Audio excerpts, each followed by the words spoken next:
মসজিদ বানায় না, বানায় মাজার, বানায় মাজার, দান্দা আছে তো ওইখানে। এখন এই দান্দাবাজ গুলোর কারণে আল্লাহর বলি বেজ্জত হচ্ছে। আবার মাজারের মধ্যে সাজদার প্রচলন চালু করেছে, আল্লাহ ছাড়া কাউকে সাজদা দেওয়া যাবে না। সাহাবায়ে কেরাম দেখলেন উট আল্লাহ রাসূলকে সাজদা করেছে, সাহাবায়ে কেরাম বলেন ইয়া রাসূলুল্লাহ আমাদের মন চায় আপনাকে একটু সাজদা করতে। আমার রাসূল বলেন না, উটের জন্য যেটা শরীয়ত তোমাদের জন্য শরীয়ত নয়, সাজদা একমাত্র আল্লাহর জন্য। জোরে বলুন সুবহানাল্লাহ। আবার দলিল দেই উসজুদ লিআদামা ফাসাজুদিল্লাহ বিলিসা, সূরা বাকারা দলিল দেই।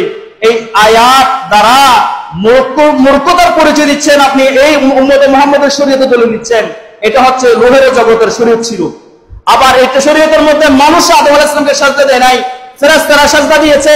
ফেরেশতারা সাজদা দেওয়ার কারণ হচ্ছে আদম আলাইহিস সালাম ছিল ফেরেশতাদের চেয়ে উত্তম, শ্রেষ্ঠ। আর আমরা মানুষ হিসাবে ফেরেশতাদের চেয়ে শ্রেষ্ঠ হই। আমার রাসূল মানুষ হিসাবে পৃথিবীর জমিনে এসেছে, মানুষ, কিন্তু আমার রাসূল হচ্ছে রাহমাতুল লিল আলামিন, নূরানী মানুষ, আল্লাহর সবচেয়ে পেয়ারা বান্দা, পেয়ারা নবী। জোরে বলুন সুবহানাল্লাহ। যেখানে সাহাবায়ে কেরাম নবীকে একটা হাদিসে দেখাতে পারবেন রাসূল করিম সাল্লাল্লাহু আলাইহি ওয়াসাল্লাম সাজদা দিয়েছেন? একটা হাদিসে নাই। আমরা বলি কেরামের পক্ষে, আমরা শিরিক বেদাতের পক্ষে না। আজকে মাজার টাকা গাইছো, মসজিদ টাকা গাইছো, মাজারগুলো তোমাদের উচিত রক্ষা করা।